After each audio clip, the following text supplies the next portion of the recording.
Hello everyone, my name is Aman and you are watching Aman low knowledge. So friends, आज हम जानने वाले हैं इंडियन कॉन्ट्रैक्ट एक्ट 1872 के बारे में, जिसमें हम केस लॉ डिस्कस करने वाले हैं। यानी कम्युनिकेशन ऑफ ऑफ़र जब होता है, यानी ऑफ़र जब कोई पार्टी देती है तो उसका जो कंप्लीट होने के बाद ऑफ़र जब कोई दे देता है तो उसकी एक्सेप्टेंस जो है वो नॉलेज में होनी चाहिए। यानी ऑफ़र को जब आप एक्सेप्ट करते हैं तो उसकी नॉलेज आपको होनी चाहिए। अगर आपको ऑफ़र की नॉलेज ही नहीं होगी तो आप एक्सेप्ट किस चीज़ को करेंगे। सो फ्रेंड्स, इससे ही रिलेटेड एक केस है जो मैं आज आपको बताने जा रहा हूँ। एग्ज़ाम पॉइंट ऑफ व्यू से भी बहुत इंपॉर्टेंट है, ध्यान से सुनिएगा, ईजी लैंग्वेज में है। सो आइए स्टार्ट करते हैं। सो फ्रेंड्स, केस का जो नाम है वो आप ध्यान रखिए, लालमन शुक्ला वर्सेस गौरी दत्त। ये केस का नेम है। आप इस केस को पढ़ सकते हैं डिस्क्रिप्शन में जाके, और इस वीडियो को पूरा देखें। एंड अगर आप इस वीडियो को पूरा देखते हैं तो आई होप कि आप इजी वे में आप इस केस को लिख पाएंगे और एग्ज़ाम में आप एक अच्छे मार्क्स अचीव कर पाएंगे अपने इंडियन कॉन्ट्रैक्ट एक्ट 1872 के सब्जेक्ट में। सो आइए स्टार्ट करते हैं। सो लालमन शुक्ला वर्सेस गौरी दत्त का एक केस है जिसमें कि क्या होता है, डिफेंडेंट का जो नेफ्यू, यानी डिफेंडेंट जो होते हैं इस केस में, उनका जो नेफ्यू है वो एब्सकॉन्ड हो जाता है। एब्सकॉन्ड मीन मैं आपको बताऊं कि फ़रार एक तरीके से होना, घर से भाग जाना, ये एब्सकॉन्ड कहलाता है।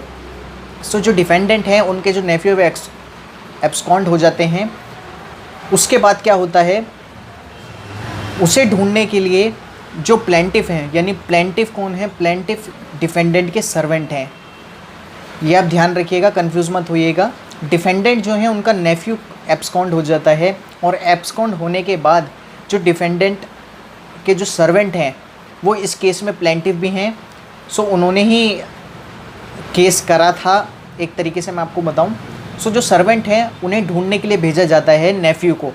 सो जब वो ढूंढने जाते हैं उसके बाद ही सडनली क्या होता है, जो डिफेंडेंट होते हैं वो एक अनाउंस कर देते हैं एक टेम्पलेट के तौर पे कि जो भी नेफ्यू को फाइंड करेगा, यानी जो ढूंढेगा, उसे 501 रुपये दी जाएंगे। यानी कुछ अमाउंट, सर्टेन अमाउंट उस व्यक्ति को दी जाएगी जो डिफेंडेंट के नेफ्यू को ढूंढेगा।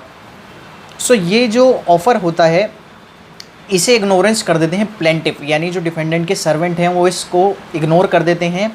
और इग्नोरेंस में क्या होता है, वो मिसिंग जो नेफ्यू हैं उन्हें ढूंढ भी देते हैं। लेकिन जब उन्हें इस चीज़ की नॉलेज होती है कि ऐसी चीज़ अनाउंस की गई है जिसमें सर्टेन अमाउंट दिया जाएगा, तो वो क्या करते हैं, वो क्लेम करते हैं डिफेंडेंट पे कि मैंने मिसिंग बॉय को भी ढूंढा लेकिन मुझे फिर भी जो पैसे हैं वो नहीं दिए गए। सो इसमें कोर्ट का क्या कहना था मैं आपको बताऊं।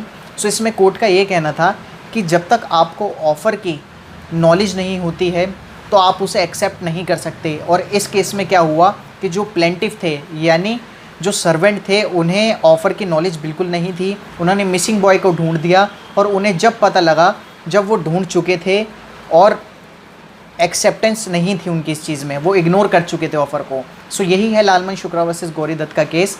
ईजी वे में मैंने आपको समझाया, बहुत ईजी केस है। एंड आगे भी मैं कई इंडियन कॉन्ट्रैक्ट एक्ट के केसेस पर वीडियो बनाने वाला हूँ। सो अगर आपको कुछ भी प्रॉब्लम या कुछ भी इशू आ रहा है इस केस को अंडरस्टैंड करने में, सो आप कमेंट बॉक्स में मुझे कमेंट करके पूछ सकते हैं। एंड ज़्यादा जानने के लिए आप मेरे इंस्टाग्राम हैंडल पर, यानी अमान लो नॉलेज पर जाकर आप उसे फॉलो कर सकते हैं, और डायरेक्ट मुझे DM कर आप लॉ के बारे में भी जानकारी ले सकते हैं। So thank you friends.